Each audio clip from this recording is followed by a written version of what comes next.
চার দেয়ালে মাঝখানে আজ একা আমি থাকি। চার দেয়ালের মাঝখানে আজ একাই আমি থাকি। জীবনে স্মৃতিগুলো চোখের জলে লিখি। জীবনে স্মৃতিগুলো চোখের জলে লিখি। নিঃসঙ্গ জীবন আমার আড়ালে ঢাকি। নিঃসঙ্গ জীবন আমার আড়ালে ঢাকি। মনের স্মৃতিতে এখন আলপনা কি। মনের স্মৃতিতে এখন আলপনা কি। মনের স্মৃতিতে এখন আলপনা কি। মনের স্মৃতিতে এখন আলপনা কি।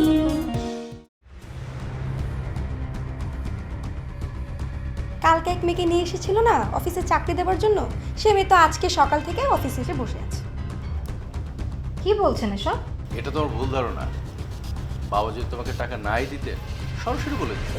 দেখেন ম্যাডাম, আপনি আজারে ভুল পাকাইতেছেন। জব সার্কুলার লাগতে কি হয়েছে? আপনি তো কতদিন ধরে অফিসে আসে না, তার কাজগুলো কে করে? ও যেভাবে বাড়ির বাইরে ঘোরাঘুরি করছে সেটা অন্য কেউ দেখলেও তো বিপদ। হ্যাঁ, কথাটা অবশ্য তুমি খারাপ বলনি। আসলে কি জানো তো, সে সময় আমার ডিসিশন নিতে অনেক ভুল হয়েছিল। তাছাড়াও মামুন সাহেবের দুর্নীতির বিরুদ্ধে আমার কাছে যে কত বড় এভিডেন্স আছে, আপনি তো সেটা খুব ভালো করেই জানেন। তুমি কি যেতে চাও? না বাবা, আমি কাজ সম্পূর্ণ না করে যেতে চাই না। মামুন সাহেব, আমি আপনাকে যতটুকু চিনি তাতে খুব ভালো করে এটা বুঝতে পারছি যে আপনি এমনি এমনি মেয়েটাকে এখানে নিয়ে আসেননি। আচ্ছা ম্যাডাম, আপনার সমস্যাটা কি বলেন তো? কোনো কিছুকে আপনি সহজভাবে নিতে পারেন না, এই সব কিছুর মধ্যে কিন্তু খুঁজেন কেন? মামুন সাহেব, আপনি কিন্তু অযথাই আমার সাথে তর্কে জড়াচ্ছেন। এটা বেটার হয় যে আপনি মেয়েটাকে এখন এখান থেকে বিদায় করেন।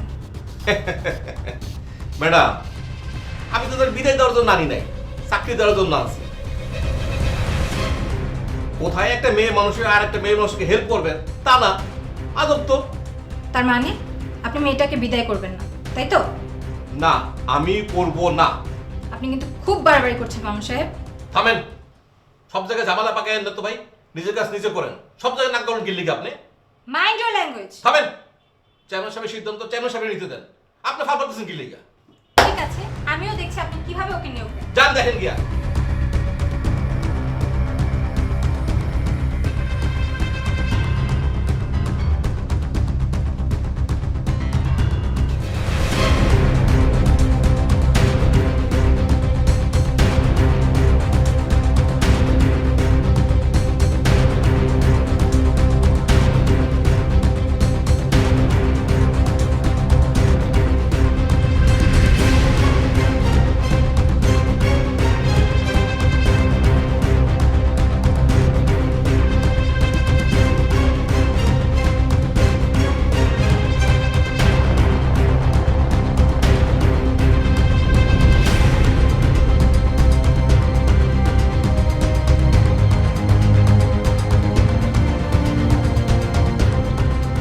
এই তোমার বিষয়টা কি বলো তো? কোন বিষয়? এই যে আমার বাড়ির সামনে তোমার এত ঘোরাঘুরি কেন? মতলবটা কি? এটা পাবলিক প্লেস। এখানে শুধু আপনার একাই বাড়ি নাই, অন্য কেউ বাড়িও আছে, বহুত পাবলিকও আছে। হ্যাঁ, তা ঠিক।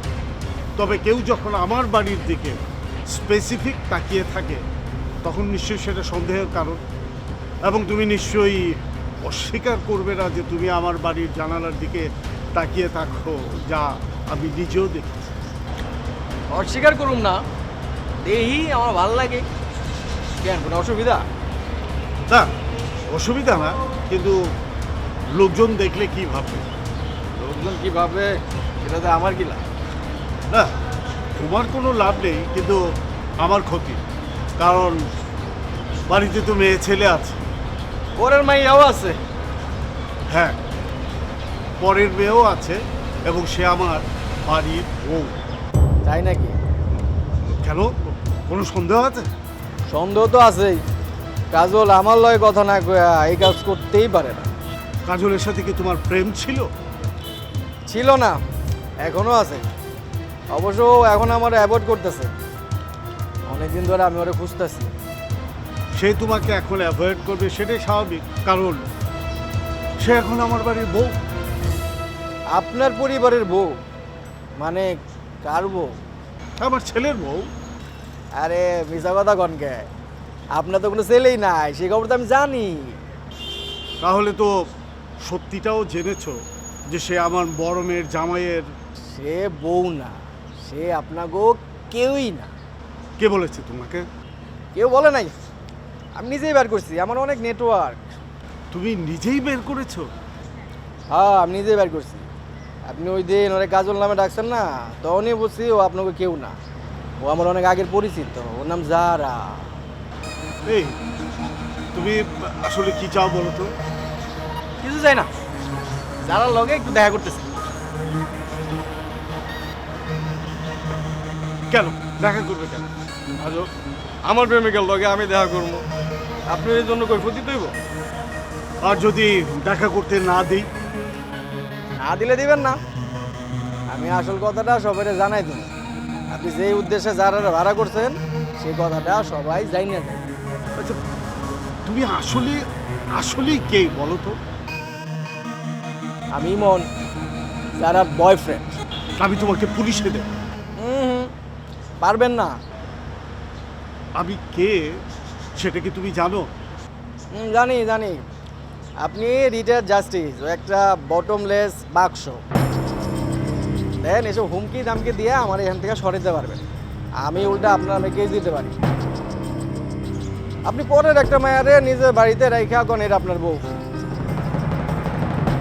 পুলিশ যখন আইবো প্রমাণ করতে পারবেন সে বউ? ধরা খেয়ে যাবেন তো। আচ্ছা আচ্ছা ঠিক আছে, আমি যার সাথে তোমার দেখা করিয়ে দেব। তাই আমি আজকে দেখা করতেছি। আজ না, আজ না, আজ না, কাল আমি যার সাথে তোমার দেখা করিয়ে দেব। আচ্ছা ঠিক আছে, আমি সময় মতো এখানে চলে মনে। আরে না, এখানে না, তুমি পার্কে থেকো। আমি যারাকে নিয়ে পার্কে আসবো সকাল 10টায়। আচ্ছা ঠিক আছে, আমি চলে মনে। আশা করি আপনি আমার লগে কোনো চাতুরি করবেন না। আমি যখন বলেছি আমি নিয়ে যাব, তার মানে আমি নিয়ে যাবই। আর ওইসব ওই চাতুরি জাতীয় বাজে শব্দ আমার সাথে কখনোই ব্যবহার করবে না।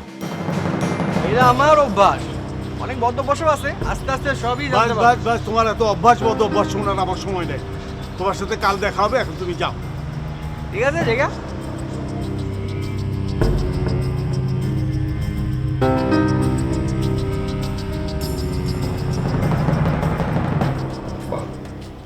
তোমাকে তো বেশ সুন্দর লাগতেছে আজকে।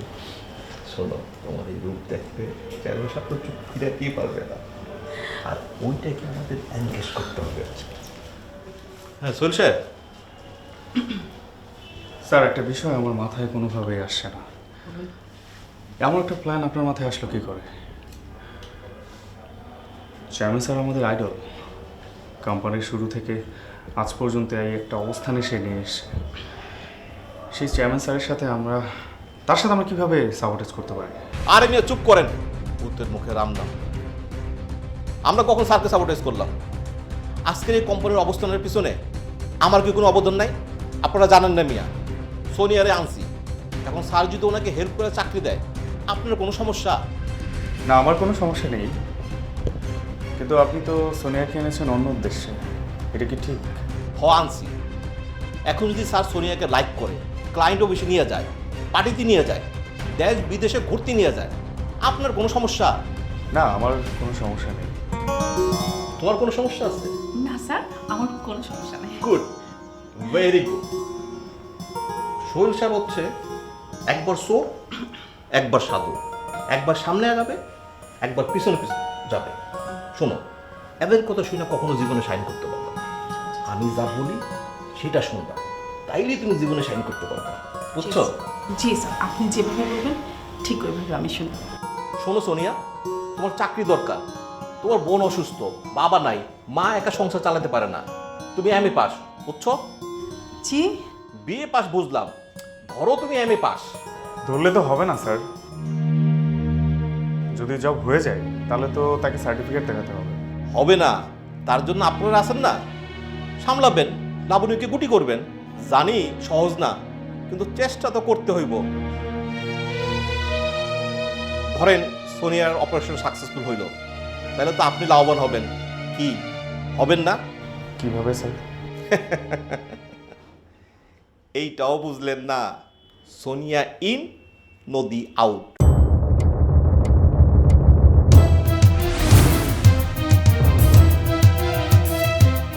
আর নদী আউট হওয়া মানে বুঝছেন তো, আপনার আমার রাস্তা পরিষ্কার। লাস্ট 6 মাসে যে লস হয়েছে তার ঠিকই পোষায় নিব, বুঝতে পারছেন? সোনিয়া, তুমি বুঝতে পারছো কি করতে হবে? জি স্যার, আপনি যেভাবে বলবেন ঠিক সেভাবে আমি শুনবো। Good, very good. এখন শুধু চেয়ারম্যান স্যার অফিসে আসতে দাও, তারপর সব ড্রামা শেষ। স্যার, আমি কিন্তু আপনাকে আবার সাবধান করছি, আপনি কিন্তু এবারও বিফল হবেন। যাকে তাকে নিয়ে আসলেন আর চেয়ারম্যান স্যার চাকরি দিয়ে দিল, এমনটাও না। আহা, তাই বলে চেষ্টা করব না? আরে একবার না পারিলে দেখো শতবার। এখন সব কিছু ডিপেন্ড করতেছে সোনিয়ার উপর। সোনিয়া যত ভালো অভিনয় করবে তার জন্য তত সুযোগ তৈরি হবে। স্যার, আপনি এটা নিয়ে একদম ভাববেন না, কিন্তু স্যার আমার স্যালারি। এইটা হলো তোমাদের প্রবলেম, বুঝছো? কোনো কিছুর আগেই টাকা নিয়ে ব্যস্ত হয়ে যাও। আরে মিয়া, কাজ করাইবো, টাকা দিব না? স্যার, উনি আসলে জানতে চাচ্ছে স্যারের কাছে স্যালারি কত টাকা চাইবেন, তাই না সোনিয়া? জি স্যার, স্যার যখন জানতে চাইবে কত টাকা স্যালারি, তখন আমি স্যার কী বলবো? উনি জানতে চাইবেন না, উনি তোমাকে নদী ম্যাডামের কাছে পাঠাই দিবে। তুমি বলবা আপনি যা দিবেন আমি তাতেই রাজি, বুঝতে পারছো? সোহেল সাহেব, আপনি যান, কাজ করেন। আর শোনেন, টাইম টু টাইম আমি আপনাকে আপডেট দেব, কখন কি করতে হবে। সাবধান, আমাদের মিশন সম্পর্কে যেন কেউ কিছু না জানে। ঠিক আছে।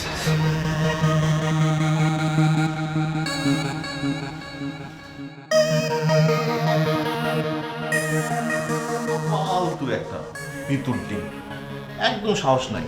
শোনো, জীবনে উন্নতি করতে হলে ভয়, ডর, লজ্জা এগুলো সব ঝাইরে ফেলে দিতে হবে, তাইলে তুমি উপরে যেতে পারবা। যাও, কাপ দাও। আসো, ব্যাগ নিয়ে আমার পিছনে পিছনে আসো।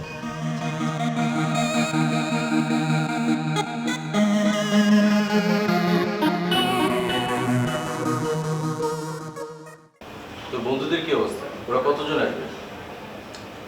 কতজন আসবে আমি ঠিক জানি না, বলেছি কয়েকজনকে, এখন দেখি কারা কারা আসে।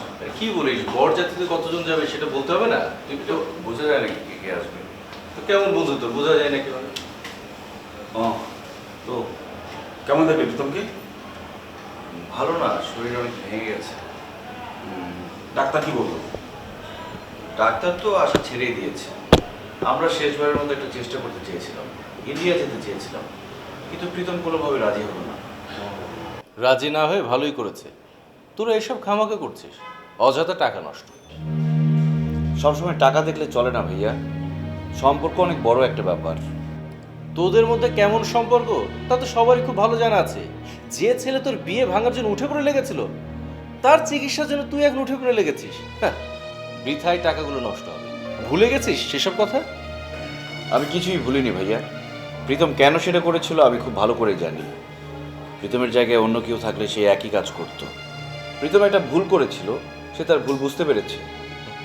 বুঝতে পারেনি, তার এখন টাকার দরকার, চিকিৎসা করাবে তো, তাই এখন তোর সাথে খাতির করছে। কাজ ফুরালে পুরনো হিসাবের খাতা আবার ওপেন হবে। প্রীতমকে আমার চেয়ে ভালো আর কেউ চেনে না। প্রীতম আমার কাছে একটা টাকাও হেল্প চায়নি, উল্টো আমি হেল্প করবো এটা ভেবে সে আমার কাছে পুরো ব্যাপারটা গোপন করে গেছে। অনেক পরে আমি ব্যাপারটা জেনেছি এবং জেনে নিজের দায়িত্বে আমি এগিয়ে গেছি, কারণ বন্ধু হিসেবে আমার একটা কর্তব্য আছে। তুই যতটা না কর্তব্যপরায়ণ, তোর বন্ধু প্রীতম ঠিক ততটাই অকৃতজ্ঞ। দুদিন পরে সব কিছু ভুলে যাবে। সেটা তুমি কি করে জানলে যে প্রীতম ভুলে যাবে? ভুলে যাওয়াটাই স্বাভাবিক। প্রীতম তো বরাবর একটা স্বার্থপর ছেলে। নোমান, কি হচ্ছে এসব? তুমি কারো সম্পর্কে ভালোভাবে কোনো কিছু না জেনে কেন এসব মন্তব্য করছো? চুপ থাকো তুমি। হ্যাঁ বাবা, তোমার প্রীতম সম্পর্কে যা যা করতে মন চায়, যা যা করতে ইচ্ছে সব করবে, কোনো কার্পণ্য করবে। জি বাবা। আরেকটা কথা, তোমাদেরকে যে জন্য মূলত ডেকেছি, বিয়ের কাজকর্ম কত দূরে গেল? বাবা, সব কিছু তো গুছিয়ে এনেছি। বাকি যে প্ল্যান আছে ঠিকমতো করতে পারলে আশা করি কোনো সমস্যা হবে না।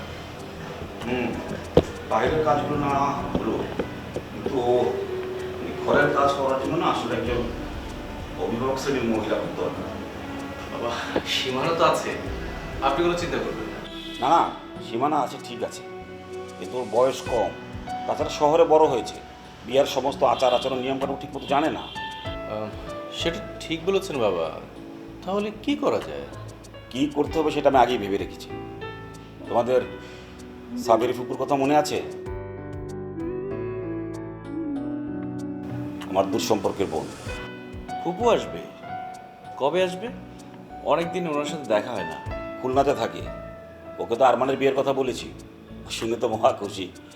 ওকে চিঠি লিখে দিয়েছি, ও চলে আসবে। আর আমার তো মনে হয় যে ওর চাইতে এরকম সার্ভিস আর কেউ ভালো দিতে পারবে না।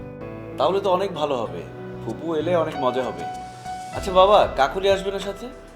হ্যাঁ, তা তো আসবেই। ফুপু আসলে তো খুব মজা হবে।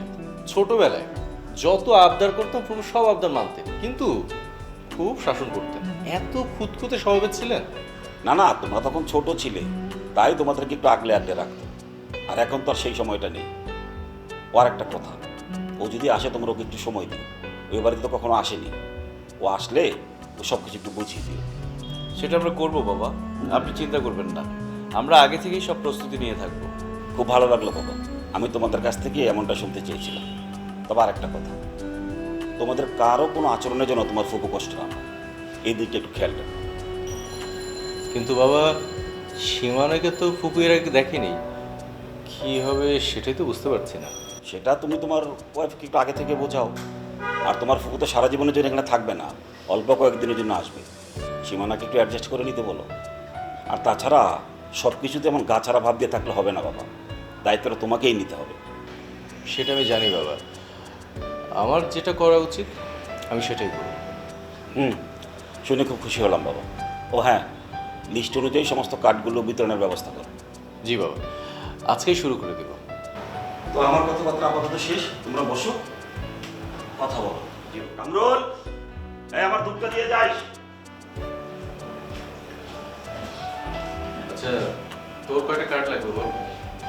আমাকে কিছু কার্ড দিয়ে রেখো, আমি যাকে দেওয়ার দিয়ে রেখো। না, আমাকে তো বলতে হবে 5 জন না 10 জন, মানে বউ ভাতে কয়জন আসবে আর বরযাত্রীতে কয়জন যাবে সেই হিসাবটা করতে হবে না? আমি বৌভাতেই দাওয়াত করবো, বরযাত্রীতে করবো না।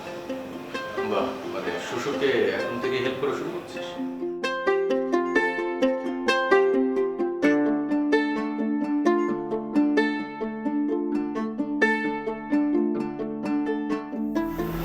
আমি কি করব না করব এটা কি চপল আর আমার ঠিক করে দিবে? আমার নিজের কোনো সিদ্ধান্ত নেই। আছে, অবশ্যই তোর সিদ্ধান্ত আছে, কিন্তু ওরাও তো মিথ্যে বলে। তাছাড়া আমিও তোকে অনেকবার বলেছি, ওরা ভাবছে আমি স্বার্থপর, জেনে শুনে এত বড় একটা সুযোগ দিচ্ছি। এই কথা কে বলেছে, আরমান নাকি চপল? না, স্পেসিফিক্যালি কেউ বলেনি, তবে মানেটা এরকমই দাঁড়ায়। আর যে কেউ এটা শুনলে এটাই ভাববে, আমাকে জেনে শুনে তুই এত বড় বিপদে ফেলিস না শম্পা, আমাকে ওদের সামনে আর এত ছোট করিস না। এখানে ছোট হবার কি আছে? আর তুই তো আমাকে প্রস্তাব করিসনি, আমি তোকে প্রস্তাব দিয়েছি। এখানে ছোট হওয়ার তো আমি কিছু দেখি না। তুই বিষয়টাকে খুব বড় করে দেখছিস, এতটা সিরিয়াস হবার কিচ্ছু নেই। লাইফটা তোর, ডিসিশনটা তুই নিবি, এখানে কারও কিছু বলার নেই। বলার আছে, যে শোনার সে শুনবে। এই যেমন তুই কারো কথাই শুনছিস না, তুই একটা গোয়ার। তুই শুনিস? শুনেছিস কখনো আমার কথা? এইসব কথা বলে কোনো লাভ নেই। নিজের বিয়ে দিব্যি বহাল রেখে আমার বিয়ে ভাঙতে এসেছে। বলে দিস আরমানকে আমি বিয়ে করবই।